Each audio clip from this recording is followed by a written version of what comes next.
दोस्तों, सीरिया में हालात बिगड़ चुके हैं। इस तरीके से हालात पैदा हुए कि इजराइल को भी झटका लगा है। इजराइल को पूरी उम्मीद थी कि उसकी तरफ से जो हथियार ड्रूज मिलिटेंट्स को दिए गए वो उसका इस्तेमाल करके इजराइल के पक्ष में माहौल बनाकर दक्षिणी सीरिया उसके नाम करा देंगे, लेकिन यहाँ हो गया उल्टा।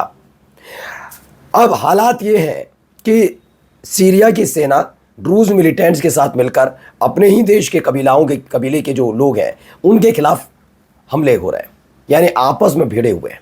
इसकी एक एक तस्वीर आपको दिखा रहा हूँ। पूरी तरह से सीरिया में अव्यवस्था फैली हुई है, इजराइल को चोट पहुंची है।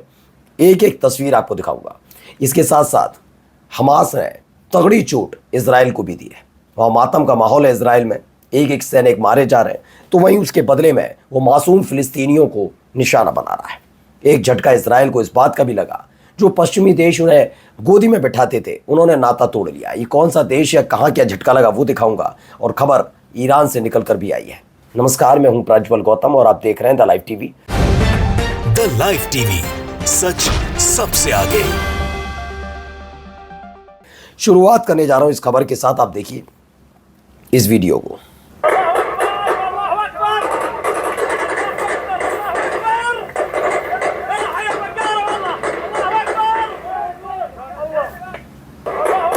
तो सीरिया में लगातार बंदूकें चल रही हैं, लगातार इसी तरह के हालात वहाँ बने हुए हैं, लगातार ताबड़तोड़ फायरिंग हुई। और इन सब के बीच देखिए एक और तस्वीर, एक और वीडियो निकल कर सामने आई है। ये वीडियो भी देखिए। खुलेआम गाड़ियाँ घूम रही हैं, हथियारबंद लोग घूम रहे हैं, सारे लड़ाके हैं।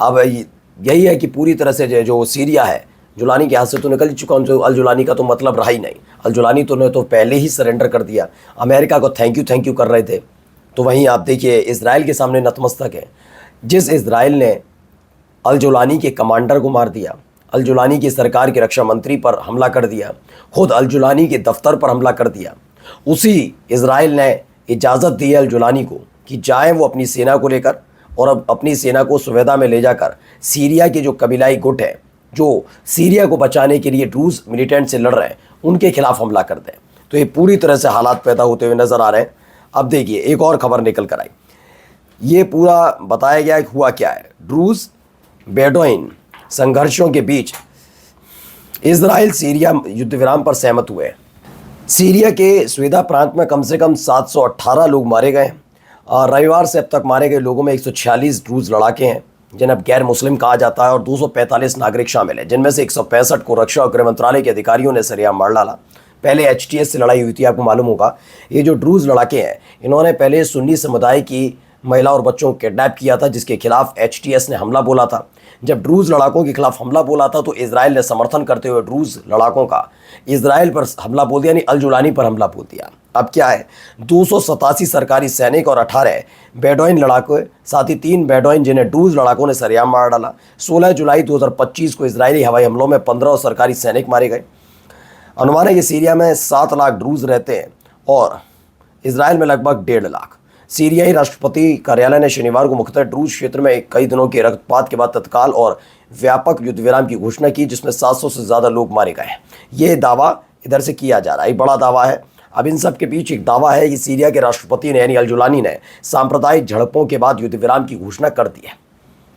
लेकिन ये युद्ध विराम के लड़ाके मानेंगे, क्योंकि युद्ध विराम किसके बीच हुआ? इजराइल के साथ सीरिया ने। अभी इजराइल बेंजामिन नेतन्याहू, सीरिया अल जुलानी, इन दोनों के बीच कमिटमेंट हुआ। अल जुलानी कौन? जो सीधे सीधे अमेरिका और इजराइल के साथ खड़े हुए हैं, अपने देश में इतना सब कुछ होने के बावजूद भी, अपने लोगों के मारे जाने के बावजूद भी। लेकिन कबीलाई क्या कर रहा है? उन्होंने सीरिया में इजराइल और ड्रूज के इतने बड़े हस्तक्षेप के बाद अभी भी मोर्चा खोल रखा है। क्या वो अल जुलानी की बात मानेंगे? ये एक बड़ा सवाल उठ खड़ा होता है। आइए, इजराइल सीरिया के बीच सीज फायर समझौते पर मोहर लगी है। इजराइल और सीरिया युद्ध विराम पर सहमत हो गए। अब खुद सीरिया के अंतरिम राष्ट्रपति अहमद अल शरा ने इसकी पुष्टि की है। अहमद अल शरा ने स्वेदा में तत्काल युद्ध विराम की घोषणा की। सीरिया के आंतरिक मंत्रालय ने इजराइल के साथ अमेरिका की मध्यस्थता वाले समझौते के तहत ड्रूज बहुमत प्रांत में अपने सैनिकों को भी तैनात कर दिया। सोचिए हालात क्या है, समझ रहे हैं आप? 3 दिन पहले अल जुलानी की सेना यानी सीरिया की सेना इन्हीं ड्रूज मिलिटेंट से लड़ रही थी, जिन्हें ड्रूज मिलिटेंट्स को मार गिराया था। आज हालात 3 दिन बाद ये हो गए कि इनके साथ मिलकर सीरिया के ही कबीलाई गुट के लोगों पर हमला करना पड़ेगा। सोचिए कैसे चक्र सिर्फ 3 दिन के अंदर घुमा दिया। ये सब ताकत का नतीजा है। मैंने पहले भी कहा था, इजराइल क्या जो कर रहा है सीरिया में, उनके हथियारों को तबाह करके उससे मुसीबत उठानी पड़ेगी अल जुलानी को। अब आइए हमास की तरफ लेकर चलते हैं। हमास ने क्या किया है वहाँ पर ज़रा देखिए। ये देखिए,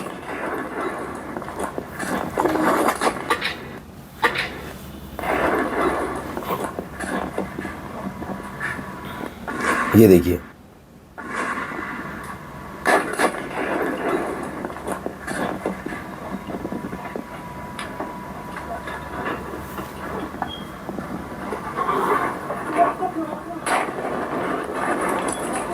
तो अलग अलग तस्वीरें निकल के आई कैसे टैंक को तबाह कर दिया। अल-कसम ब्रिगेड की तरफ से ये जारी किया गया। As part of the David Stones operation series, footage of targeting enemy soldiers and vehicles in Jabalia north Gaza campus. ये ताबड़तोड़ हमले और इन हमलों के बीच किस तरीके से एक ही हमास के लड़ाके ने 2 टैंक बर्बाद कर दिए, वो आपको दिखाया। अब यहाँ देखिए, एक इजरायली सैनिक के मारे जाने के बाद मातम मनाया जा रहा है। אברהם, אנחנו לא נשכח ולא נסלח לעולם, והלוואי שנזכה לנקום לדמך.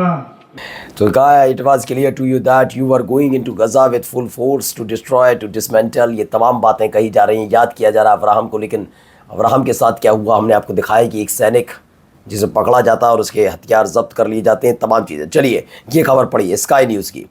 Breaking, 32 pupils have been killed and 100 injured with while waiting for aid near a Gaza humanitarian foundation site, according to the Gaza Health Ministry। बताया गया 32 लोगों की मौत हुई, 100 से ज़्यादा घायल हुए हैं। कहाँ पर? गज़ा में। गज़ा में कब? जब वो एड यानी कि सहायता लेने के लिए पहुँचे थे, उसी समय ह्यूमैनिटेरियन फाउंडेशन साइट पर यह हमला हो गया और ये 32 फ़िलिस्तीनियों की मौत हो गई। ये खबर निकल कर सामने आई है। अब देखिए एक और खबर निकल कर आई। इजराइल को यहाँ झटका लगा है।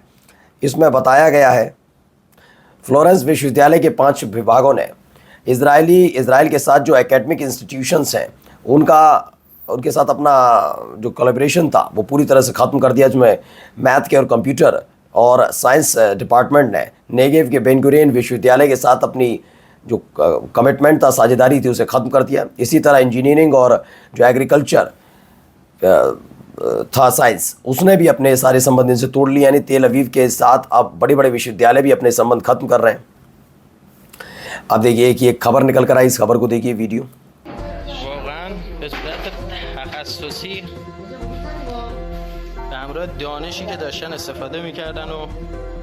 सोचिए कामिकाज़े ड्रोन बनाए जा रहे थे। कहाँ पर है? ईरान में एक और अड्डा मोसाद का पकड़ा गया जहाँ पर कामिकाज़े ड्रोन बनाए जा रहे थे। सबसे खतरनाक ड्रोन बताया जाता है। ये मोसाद का अड्डा है जहाँ पे इन ड्रोन को तैयार किया जा रहा था ईरान पर हमला करने के लिए, लेकिन इसे भी धर दबोचा गया और पता लगा कि वहाँ भारी तादाद में ये सब किया जा रहा था। अब एक और वीडियो देखिए।